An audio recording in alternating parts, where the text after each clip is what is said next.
Did Congress quietly strip foreign governments of sovereign immunity without ever clearly saying so? That explosive question took center stage at the Supreme Court, where Justice Elena Kagan confronted a DOJ attorney with a blunt warning. You're asking us to do something very unusual. At stake isn't just a technical legal debate. It's whether U.S. courts can hear major lawsuits against foreign governments, even when Congress didn't explicitly override the long-standing protections in the Foreign Sovereign Immunities Act. Did lawmakers clearly mean to open the courthouse doors? Or is the government asking the court to stretch the law beyond its text? Let's break down what happened, and why this moment could have serious consequences for sovereign immunity, foreign policy, and the power of Congress itself. Well, I don't know. I mean, it seems to me you're asking us to do something very unusual here, which is to take a statute which does create a cause of action, and a cause of action directly against foreign sovereigns, but to say that just because you've created a cause of action against foreign sovereigns, you're also abrogating immunity, when you know that there's a Foreign Sovereign Immunities Act that is in charge of the immunity question, if you will.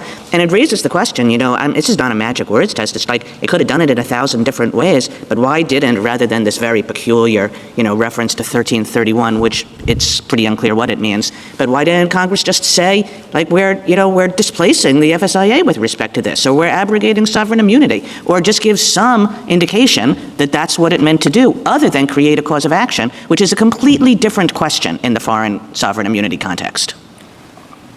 I think that it did both. I just have to go back to what I said in my intro, what I just said in response to Justice Sotomayor. I think the only way to read 6082 C1 and C2 is to say that Congress here was speaking to questions of subject matter and personal jurisdiction with respect to foreign sovereigns. And that's the reason. I mean, if they wanted it to just be about other defendants like the cruise lines, then they don't need to be. So you're really saying it really hinges on those two little. Those are the best indications we have that Congress is actually talking about it in the jurisdictional sense. Yeah, so you're not making but we have all the other confirmatory provisions that my friend is relying on. You're not saying, like Kurtz definitely controls this because whenever you have a cause of action against a government, that answers your question. You're not saying that. That is correct. I think we're asking for Kurtz plus.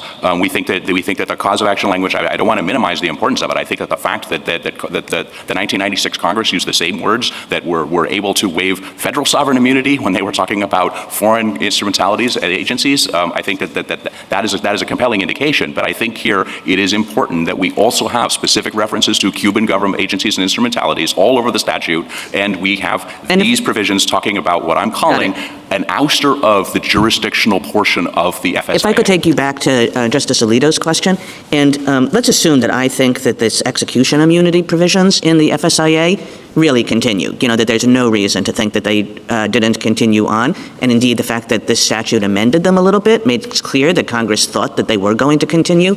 So then the point is then what you're asking us to do is to read the statute in a highly unusual way in order to abrogate sovereign immunity in cases in which, even putting aside the practical issues that Justice Alito was talking about, there are legal bars to collecting on your judgment against a foreign sovereign. So, why would Congress have done that?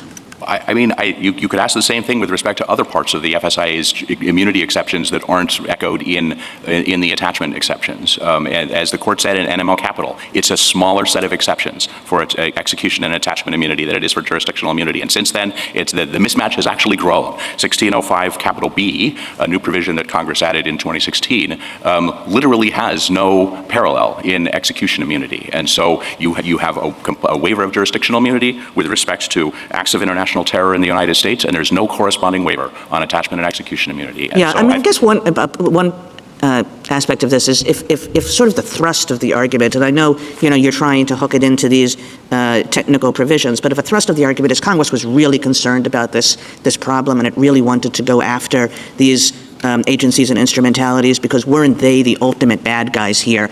I mean, if that's really what Congress was trying to do, it proceeded in a very odd fashion because you're not going to get anything from them anyway, given that the execution immunity exists. Take out the execution immunity. There's still going to be you can take it out. That was the question. Well, no, but my point, Justice Kagan, was going to be back to what you alluded to, I thought, is the practical considerations that Justice Alito raised, which is that Congress knew there were not going to be very many Cuban assets in the United States anyway. Now, we have some blocked assets. But again, it's not just the practical thing that I'm saying. What Congress did not do was to touch executive immunity, execution immunity provisions that were putting aside the practical concerns. We're going to prevent, as a legal matter, these agencies from having to cough up.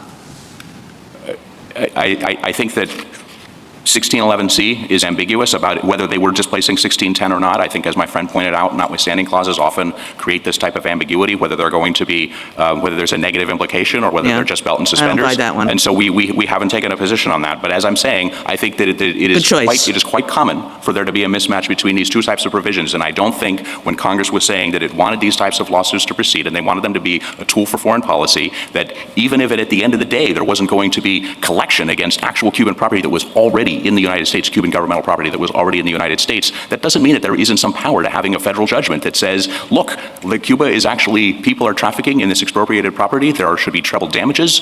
This is something that people should be held accountable for. We haven't forgotten this. These are U.S. nationals whose property was wrongly expropriated. We want there to be something done about it, and we want there to be the poison pill that my colleague talked about earlier that would deter others from cooperating with the Cuban government. Justice Gorsuch? What happens when Congress creates a cause of action against a foreign government, but doesn't clearly say it's stripping that government of immunity? That's the question at the center of a tense Supreme Court exchange this week, where Justice Elena Kagan pressed a Department of Justice official on whether Congress really meant to override the Foreign Sovereign Immunities Act, better known as the FSIA. And Kagan didn't mince words. "You're asking us to do something very unusual," she said. "Here's why that matters.